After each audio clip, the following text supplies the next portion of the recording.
The evening rush at Bellini's fine dining was finally winding down. Lisa wiped her forehead with the back of her hand and took a deep breath. Her feet ached from running between tables for the past 7 hours. The restaurant, with its crystal chandeliers and white tablecloths, catered to the city's elite: business executives, celebrities, and the occasional politician. It wasn't the kind of place where a 28-year-old college dropout typically belonged, except to serve overpriced pasta to people who spent more on wine than her monthly rent. But tonight, like every night for the past 3 years, Lisa was here because the tips were good, and she needed every extra dollar she could get. "Table 12 needs their check," called Miguel, the head waiter, as he rushed past with a tray of desserts. Lisa nodded and tucked a strand of brown hair behind her ear. Table 12 had been relatively low maintenance. A middle-aged businessman dining alone, ordering the chef's special and an expensive bottle of red wine.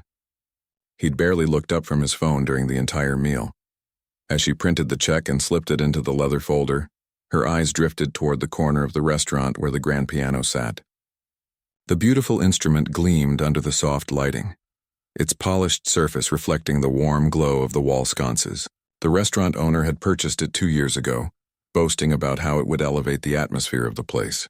But it rarely got played. Sometimes on weekends they hired a pianist, but most nights it sat there like an elegant prop, gathering dust.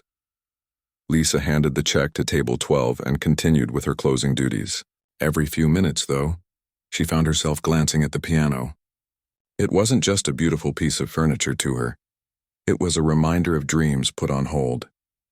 6 years ago, she had been halfway through her degree at the city's music conservatory.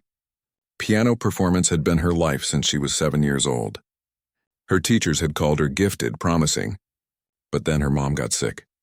The medical bills piled up faster than the family could handle, and Lisa had made a choice: drop out to work full-time and help pay for her mother's treatment. It was supposed to be temporary. Just a year or two until things stabilized. Then she'd go back and finish her degree. But life had other plans. Her mother's condition improved, but the debt remained. Then her younger brother needed help with college tuition. 1 year turned into 2, then 3, and now music school felt like a distant memory from someone else's life. "You're staring at it again," Miguel said, appearing beside her with an armful of dirty napkins. Lisa blinked, realizing she'd been lost in thought. "Sorry, just tired. You should ask Tony if you can play sometime. During break or after closing." She shook her head. "The owner would never allow it. Besides, I'm probably too rusty now." Miguel shrugged. "You never know unless you try." Back at table 12, the businessman had left his credit card in the folder. Lisa processed the payment and returned with his receipt. As she placed it on the table, she noticed he was watching her with unexpected intensity. "Thank you for dining with us tonight," she said, reciting her usual line. "I hope you enjoyed your meal." Instead of the distracted nod she expected, the man put down his phone and smiled. "The food was excellent, but I couldn't help noticing something." Lisa tensed. Had she made a mistake with the order? Spilled something? "You keep looking at that piano like it's an old friend you haven't seen in years," he said. The observation caught her off guard. Most customers barely registered the staff as people, let alone noticed what they were looking at. "Oh," she said, feeling her cheeks warm. "It's a beautiful instrument. Do you play?" he asked. There was something about his direct gaze that made Lisa feel like he could see right through her usual server persona. He wasn't particularly remarkable in appearance, maybe in his 50s with salt and pepper hair and an expensive but understated suit. But his eyes were sharp and curious. "I used to," she admitted. "A long time ago." The man nodded thoughtfully. "I'm Robert, by the way." He extended his hand. The gesture was unusual. Customers rarely introduced themselves to waitstaff. Lisa hesitated before shaking his hand. "Lisa." "Well, Lisa, I find it hard to believe that someone who looks at a piano the way you do has truly left it behind." She wasn't sure how to respond. This wasn't part of the usual script of customer interactions. Robert signed his receipt, adding a tip that made Lisa's eyes widen slightly. Then he gathered his things and stood to leave, but paused. "I come here often for business dinners. Perhaps next time I'll hear you play that piano." Lisa gave a polite smile. "I don't think that's allowed. But thank you for the kind tip." He nodded and left, and Lisa returned to her duties. The interaction was odd but not worth dwelling on. Wealthy customers sometimes got chatty, especially after a bottle of wine. The night continued, and by 11 most patrons had left. Only a few tables remained occupied. A couple lingering over dessert, a group of executives still deep in conversation over whiskeys, and, surprisingly, Robert had returned. He was now sitting with 3 other men in expensive suits at a large table in the center of the room. They appeared to be in the middle of an important discussion. Papers spread across the table. Lisa wasn't assigned to their section, but she noticed them because Robert caught her eye and gave a small nod of recognition when he came in. As she wiped down the bar, she overheard snippets of conversation from the nearby servers. "That's Robert Harrington," whispered Jen, a newer waitress, the tech guy. "Worth billions. He owns that big software company," added Carlos. "Always tips well but can be demanding." Lisa glanced over at the table again with new interest. She didn't follow business news much, but even she had heard of Harrington Technologies. The company had revolutionized some kind of data security system a few years back. The owner was known for being eccentric but brilliant. The restaurant began its final wind-down for the night. The couple left, then the group of executives. Only Harrington's table remained, their meeting apparently running long. The manager had already told most of the staff they could go home, but asked Lisa to stay until the last table left. As she restocked the service station, she found herself drawn once more to the piano. Without really thinking about it, she walked over and let her fingers hover just above the keys, not touching them but remembering how it felt. Muscle memory from thousands of hours of practice made her fingers twitch slightly. "You should play something." Lisa jumped. Robert Harrington was standing a few feet away, watching her with that same curious expression. "I'm sorry," she said quickly, stepping back from the piano. "I wasn't. No need to apologize," he said. "My colleagues just left to take a call. I could use some entertainment while I wait." Lisa shook her head. "I couldn't. I'm working and I haven't seriously played in years." Robert leaned against the piano. "You know, I've always believed that talent doesn't just disappear. It waits, sometimes for years." He studied her face. "What made you stop playing?" The personal question from a stranger, customer or not, should have felt invasive. But something about his genuine interest made Lisa answer honestly. "Life happened. My mom got sick. We needed money for medical bills. I had to leave school." She shrugged, trying to make it sound less sad than it was. "It's a common enough story." Robert nodded slowly. "Yet here you are, still drawn to the piano like it's calling you." Lisa smiled faintly. "Old habits die hard, I guess. What were you studying before?" he asked. "Piano performance at Westridge Conservatory." His eyebrows rose. "They don't accept just anyone." "I was on scholarship," she explained. Then, feeling suddenly self-conscious about the conversation, "I should get back to work. Can I get you anything else, Mr. Harrington?" He seemed amused that she knew his name.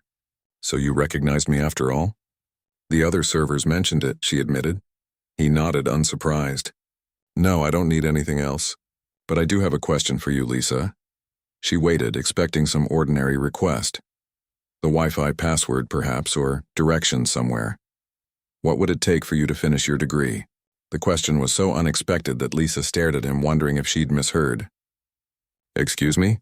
"Your music degree. What would it take?" "Money, obviously. But how much? And is it only money? Or is there something else holding you back?" Lisa felt suddenly uncomfortable. "I don't think that's inappropriate." "Probably," he agreed. "I've been told I have boundary issues, but I'm genuinely curious." Lisa hesitated, torn between professionalism and the strange pull to answer him honestly.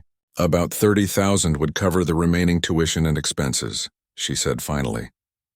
"But it's not just that. It's been 6 years. I'm rusty. The world is full of young prodigies who never stop practicing." Robert considered this. "Talent and determination outweigh youth and momentum any day," he said. "But first things first. Let's see if you still have it." He glanced around the nearly empty restaurant, then back at the piano. Lisa suddenly realized what he was suggesting. "No," she said firmly. "Absolutely not." But Robert Harrington was already smiling, a gleam of challenge in his eyes that suggested he wasn't used to hearing the word no.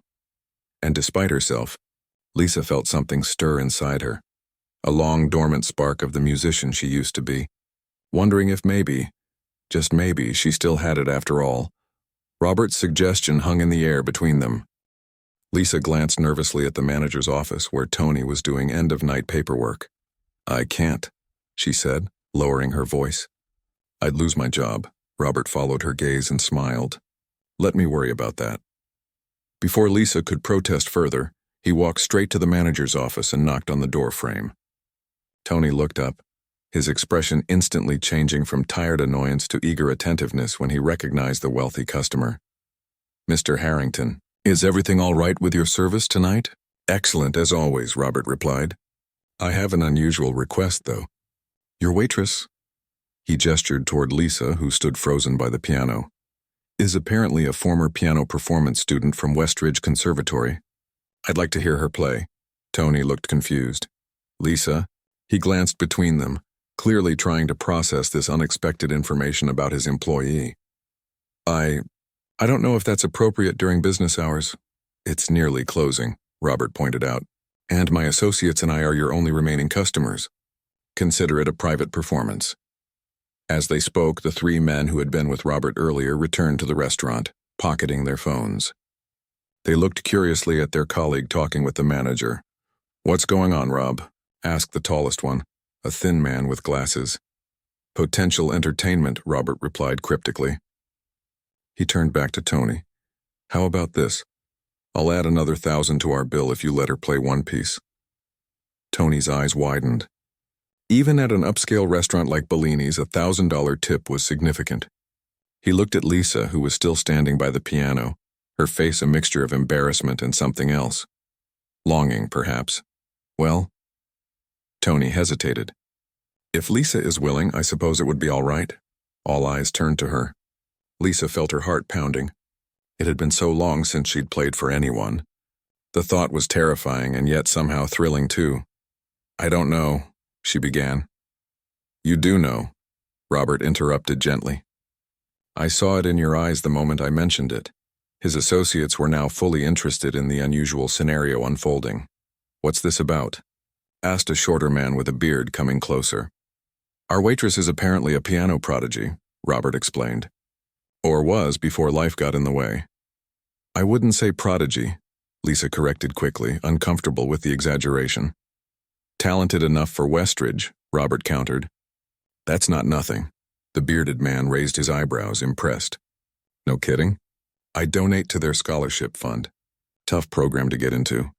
Lisa felt increasingly awkward as the center of attention. The third businessman, who had remained silent, studied her with open curiosity. "Play something," he suggested. "Now I'm intrigued." Robert was watching her carefully. "What if we raise the stakes?" he said suddenly. There was something in his tone that made everyone in the room pay attention. Robert Harrington had a reputation for bold moves and unexpected decisions. It was part of what had made his company so successful, and what made him somewhat infamous in business circles. "What do you mean?" Lisa asked cautiously. Robert considered for a moment, then smiled. "A challenge. If you play something right now and truly impress me, not just play adequately but genuinely move me, I'll give you $10,000. The room went silent. Even Tony, who had been hovering nearby, seemed stunned by the offer. $10,000? Lisa repeated, certain she had misheard. "Cash," Robert confirmed, pulling out his wallet and showing her that he indeed carried large sums of money. No strings attached. His associates exchanged looks. This kind of impulsive gesture wasn't unusual for Robert, they knew, but it was still surprising every time. "Robert," the tall man said in a low voice, "maybe this isn't my money, my decision." "David," Robert replied firmly. Lisa's mind raced. $10,000 would make a significant dent in her remaining tuition costs, not to mention help with her brother's education expenses. It was more money than she'd make in tips over several months. But the pressure of performing after so long with so much on the line? "Why?" she asked finally. "Why would you do this?" Robert's expression became more serious. "Let's just say I recognize wasted talent when I see it. And I've reached a point in my life where I can afford to be impulsive about fixing things I think are wrong." "I'm not a charity case," Lisa said, a flash of pride cutting through her shock. "No," he agreed. "You're an investment. Either you have the talent, in which case the world deserves to hear it, or you don't." In which case I've lost nothing but a bit of cash I won't miss. The three associates had now taken seats at their table, watching the exchange with interest. Tony hovered nearby, clearly torn between professional decorum and curiosity. You can't be serious, Lisa said. I'm always serious about money, Robert replied. And music, he added more softly. Lisa looked at the piano. The polished black surface gleamed under the restaurant's dim lighting, both inviting and intimidating. Her fingers tingled with muscle memory and desire. It had been so long. I don't know if I can anymore, she admitted quietly. Only one way to find out, Robert said. By now, even the kitchen staff had caught wind that something unusual was happening. A few servers who hadn't left yet peeked out from the back, watching. Miguel stood in the doorway, giving Lisa an encouraging nod when she glanced his way. What if I fail? She asked. Then you go home with a good story about the night a millionaire made you a crazy offer, Robert said with a shrug. No harm done, but they both knew it wasn't that simple. If she tried and failed, the humiliation would be crushing. The memory of her talent would be tarnished, replaced by a public confirmation of what she secretly feared, that she had lost whatever gift she once possessed. Lisa took a deep breath. What would you want me to play? Robert smiled, recognizing that she was edging toward acceptance. Your choice. Whatever you think best showcases your ability. Lisa's mind raced through pieces she had once known by heart. Chopin's nocturnes, Bach's preludes, Beethoven's sonatas. What could she still play after all this time? What had her fingers retained even after years away from serious practice? The tall man, David, leaned forward, intrigued despite his initial skepticism.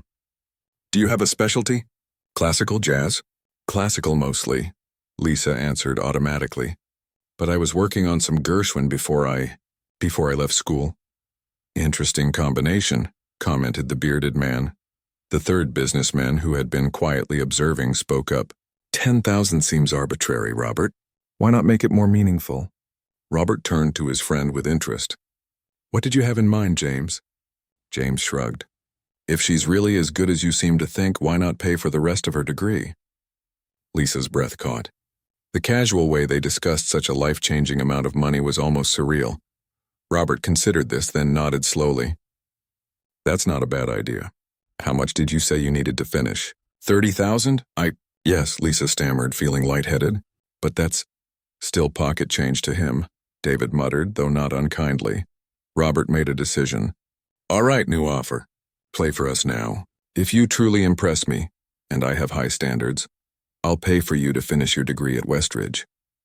30,000, plus a stipend so you can reduce your work hours and actually practice. Lisa felt her heart pounding so hard she was sure everyone could hear it. This couldn't be happening. Things like this didn't happen in real life, did they?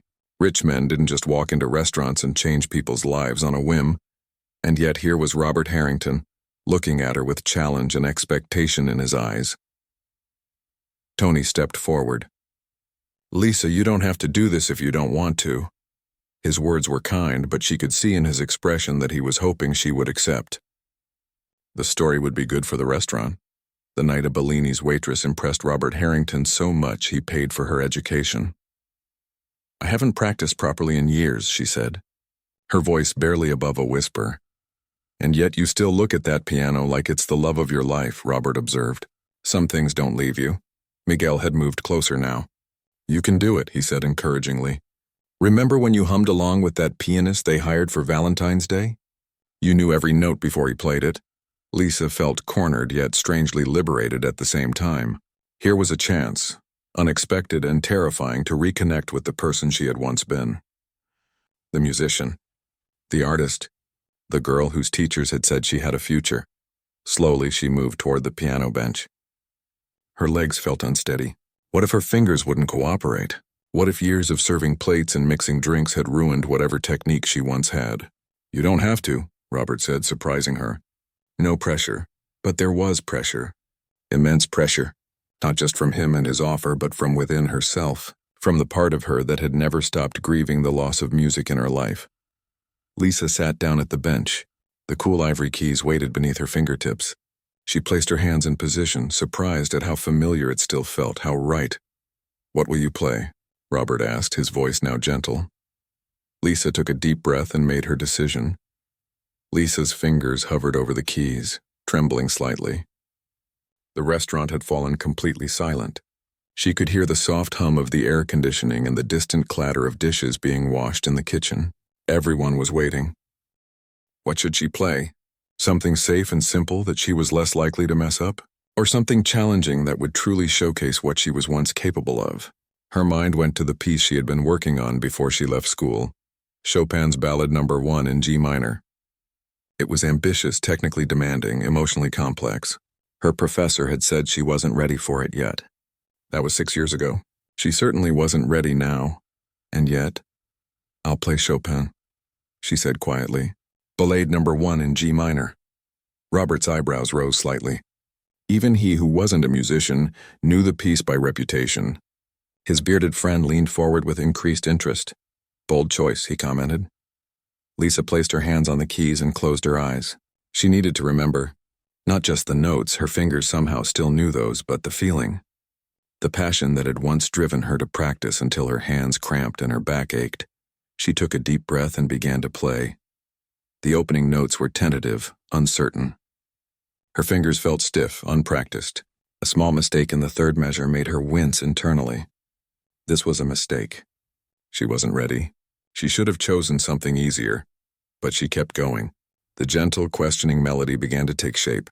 As she reached the development of the theme, something shifted. It was like finding a path in the woods that her feet remembered even if her mind didn't. Her hands began to move more confidently over the keys, muscle memory taking over where conscious thought failed. The piece progressed, building in intensity.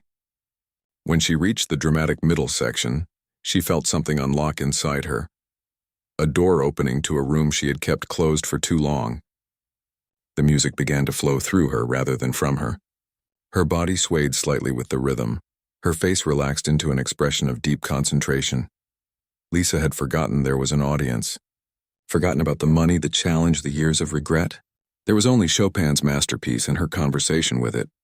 Her fingers danced across the keys with increasing assurance, drawing out the emotional narrative of the piece. The questioning, the longing, the momentary joy, the inevitable tragedy.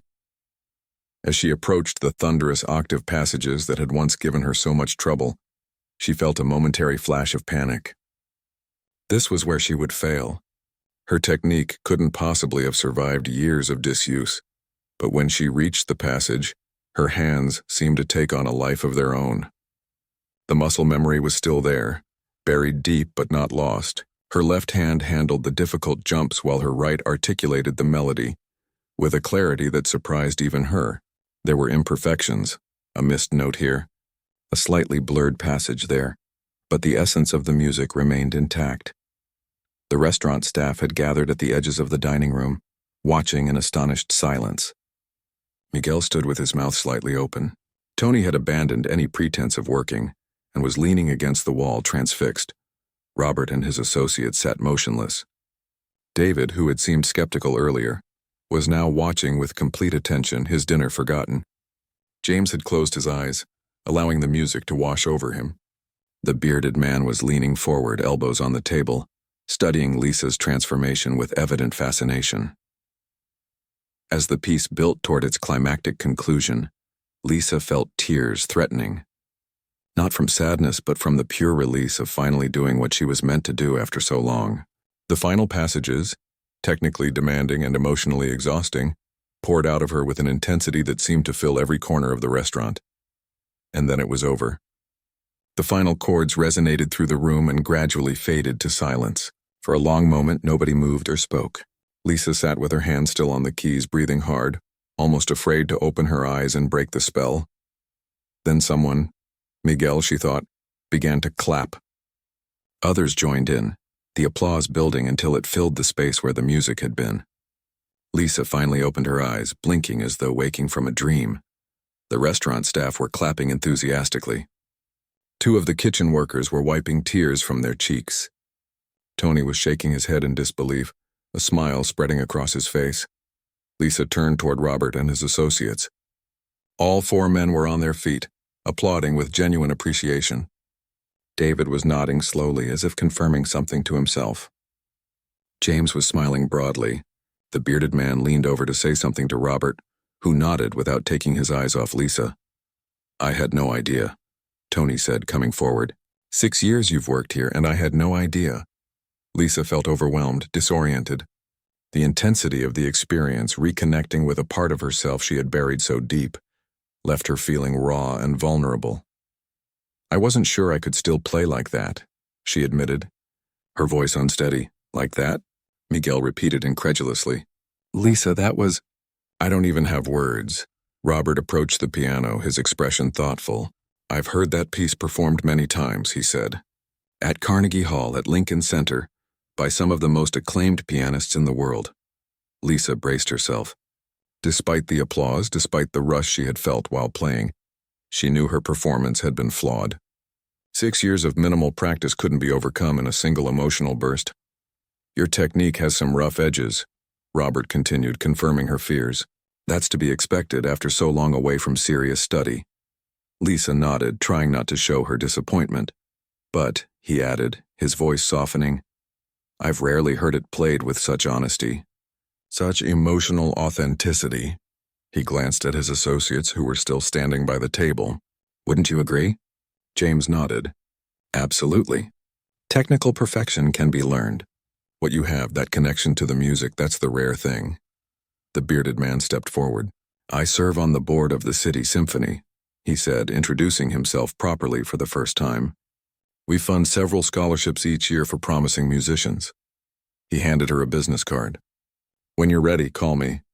Lisa took the card with trembling fingers. I don't understand what's happening, she confessed.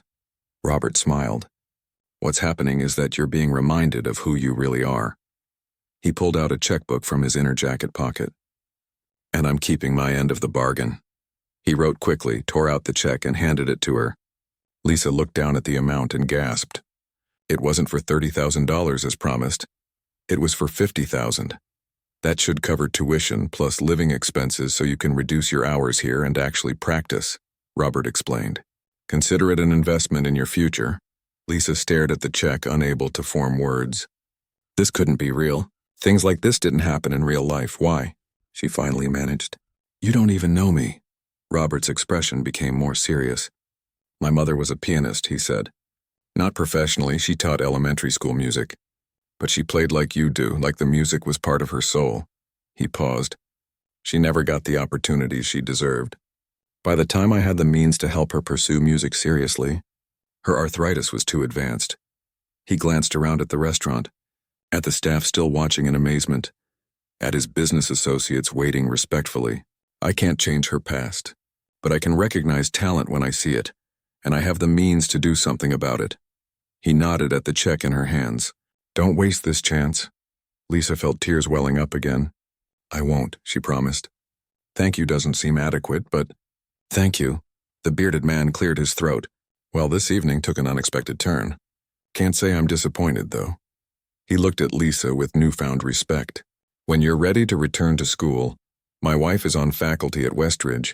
She can help smooth the re-entry process. Tony approached, still looking stunned by everything that had happened. Lisa, your shift ended 20 minutes ago. Why don't you take tomorrow off? Process all of this. He gestured vaguely at the check, the piano, the business card. Lisa nodded gratefully. She stood up from the piano bench, her legs unexpectedly wobbly. The emotional and physical intensity of the performance, combined with the shock of what had just happened, left her feeling drained yet strangely energized. Miguel came over and squeezed her shoulder supportively. Told you that you should play, he said with a grin. As the moment began to settle, the restaurant slowly returned to its closing routine. Robert's associates gathered their things, discussing dinner plans for their next meeting. Tony headed back to his office to finish the night's paperwork. The kitchen staff returned to their cleanup duties, though they kept glancing out at Lisa with newfound curiosity. Robert remained by the piano. One more thing, he said as Lisa gathered herself to leave. When you graduate, and I expect you will with honors, I want a ticket to your first recital. Lisa looked at him, at this stranger who had just changed the course of her life with a single impulsive challenge. Front row center, she promised. Lisa sat at her small kitchen table the next morning, staring at the check as sunlight streamed through her apartment window. The amount, $50,000, seemed unreal. She had placed Robert's check next to the business card from his associate, who served on the symphony board, creating a small shrine to the previous night's miracle. Her phone had been buzzing nonstop since she woke up. News of what happened had spread through the restaurant staff like wildfire. Miguel had already called twice demanding details. Her other co-workers had sent messages ranging from congratulations to disbelief, but Lisa hadn't told her family yet. She wasn't sure how to explain something that still felt like a dream. The knock on her door startled her. She wasn't expecting anyone. When she opened it, she found her younger brother Alex standing there, his face alight with excitement. "Is it true?" he asked without preamble. "Miguel called me. Said some rich guy heard you play piano at the restaurant and gave you a fortune." Lisa pulled him inside. "It's not a fortune," she corrected, though in her mind it absolutely was. "But yes, it happened. I still can't believe it myself." Alex followed her to the kitchen table and whistled when he saw the check. "Holy, this is real. Lisa, do you know what this means?" "It means I can go back to school," she said, the reality of it finally starting to sink in. "I can finish my degree." "You can do what you were meant to do," Alex corrected her. His expression softened. "You gave it up for us, for Mom's treatment, for my tuition. I've always felt guilty about that." "Don't," Lisa said firmly. "I made my choices, and now somehow I've been given a second chance." Alex picked up the business card. "Symphony board?" "Lisa, this is huge. This guy is opening doors for you, not just paying your tuition." Lisa nodded, still processing it all. "I need to call Mom." Their mother cried when Lisa told her the news. "I always knew you were special," she kept saying through happy tears. All those years of practice, all that talent, it couldn't just disappear. By the end of the day, Lisa had set up a meeting with the admissions office at Westridge Conservatory. The woman on the phone had been skeptical at first. They didn't typically readmit students who had dropped out years ago, but the mention of Robert Harrington's name and his associate on the symphony board changed her tone immediately. "Can meet next Tuesday," the admissions director had said. "Bring your transcripts from your previous enrollment and be prepared to audition." The word audition sent a wave of panic through Lisa. One emotional performance, after years of minimal practice, was one thing. A formal audition for readmission was something else entirely. She would need to practice, seriously practice, for the first time in 6 years. That evening, Lisa sat at the old upright piano in her apartment. She had kept it all these years, though she rarely played it anymore. Just enough to keep the muscle memory alive, to remind herself of who she used to be. Now she faced it with new purpose. She began with scales, the most basic of exercises. Her fingers felt clumsy at first, unused to the disciplined movement. But gradually they remembered. By the time she moved on to arpeggios and etudes, she was already noticing improvement. The magic of last night hadn't been a fluke. The foundation was still there, buried under years of neglect but waiting to be excavated. For the next week, Lisa practiced 8 hours a day. She requested time off from Bellini's, and Tony was surprisingly accommodating. "Consider it paid leave," he had said. "After that performance, you're the best publicity we've had in years. People are already asking if our piano waitress will play again." The morning of her audition, Lisa received an unexpected text from a number she didn't recognize. "Good luck today. Talent like yours deserves to be nurtured. Robert Harrington." She stared at the message, wondering how he knew about her audition. Then she remembered his associate's wife was on faculty. Word traveled fast, apparently. Westridge Conservatory hadn't changed much in 6 years. The same imposing brick building, the same hushed hallways lined with practice rooms from which emerged fragments of music. Students working on Liszt, Bach, Mozart. Walking through those corridors again felt like coming home. The audition panel consisted of 3 faculty members, including Professor Chen, her former piano instructor. His eyebrows shot up when she entered the room. "Lisa," he said, clearly surprised despite knowing she was scheduled. "It's been a long time," she nodded nervously. "Yes, sir. 6 years. I understand you've had an unusual path back to us," he said carefully. Lisa could tell he was skeptical. And why wouldn't he be? Students who left rarely returned, and when they did, their skills had usually deteriorated beyond repair. "What will you be playing for us today?" asked another professor, a woman Lisa didn't recognize. Lisa had decided against the Chopin ballade. That piece had been about emotion, about rediscovering her connection to music. For this audition, she needed to demonstrate technique, discipline, control. Bach's Prelude and Fugue in a Minor from the Well-Tempered Clavier, Book 1, she answered, and Beethoven's Sonata No. 17, The Tempest, First Movement. Professor Chen's expression remained neutral, but Lisa caught a flicker of approval. The Bach would showcase her technical precision and control, the Beethoven her dynamic range and interpretive abilities. She sat at the grand piano, a far superior instrument to her worn upright at home, and took a deep breath. Then she began to play. The Bach flowed from her fingers with a clarity that surprised even her. The weeks of intensive practice had paid off. Each voice in the complex fugue was distinct, each line articulated with precision. She could feel Professor Chen's eyes on her hands analyzing her technique, looking for flaws. When she transitioned to the Beethoven, she allowed herself more freedom. The stormy, passionate piece suited her current state of mind, the turbulence of her life's sudden change in direction, the mix of fear and excitement about the future. When she finished, there was silence. The panel made notes, exchanged glances. Professor Chen studied her for a long moment. "Your technique has some rust," he said finally. "That's to be expected after such a long absence." Lisa's heart sank. It was the same assessment Robert had made after her performance at the restaurant. "Not good enough." "But," Professor Chen continued, "you've maintained the foundation remarkably well, and there's a maturity in your interpretation that wasn't there before." He looked at his colleagues, who nodded their agreement. "We would be willing to readmit you with some conditions." "Anything," Lisa said quickly. "You'll need remedial work in theory and technique, private sessions with a teaching assistant before rejoining regular classes, and your practice schedule will need to be rigorous to make up for lost time." "I understand," Lisa said, relief washing over her. "I'm prepared to work harder than anyone." Professor Chen almost smiled. "You always did have determination. It's good to see that hasn't changed." Later that afternoon, as Lisa walked through the campus with her readmission papers in hand, she felt a sense of rightness that had been missing from her life for years. Students hurried past her to classes, instrument cases strapped to their backs. Practice rooms hummed with activity. This world, with all its intensity and dedication, was where she belonged. Her phone buzzed with a text. She expected Miguel or her mother, eager for news about the audition. Instead, it was Robert again. Professor Chen called.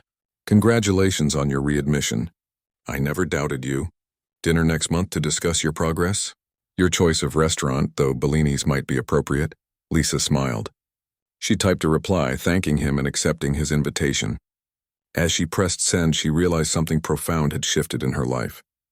Not just the obvious external changes, the money, the return to school, but something deeper.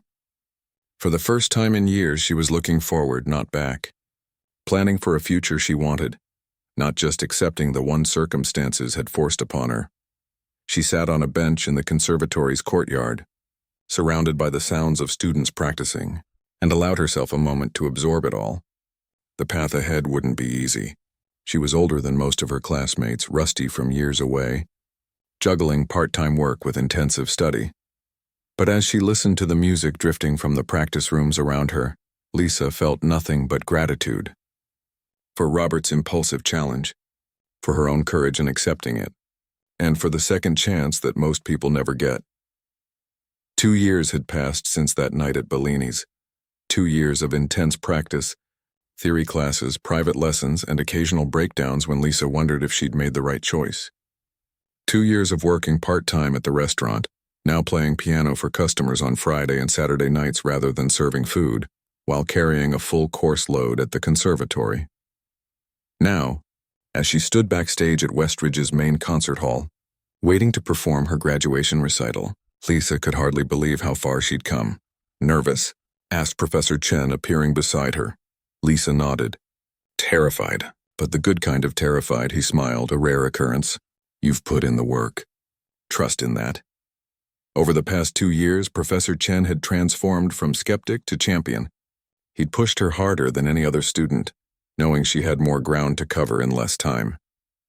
There had been moments when she'd resented his relentless criticism, the way he demanded perfection in every phrase, every fingering. But now, on the verge of completing her degree, she understood the gift of his high expectations. 5 minutes, called the stage manager.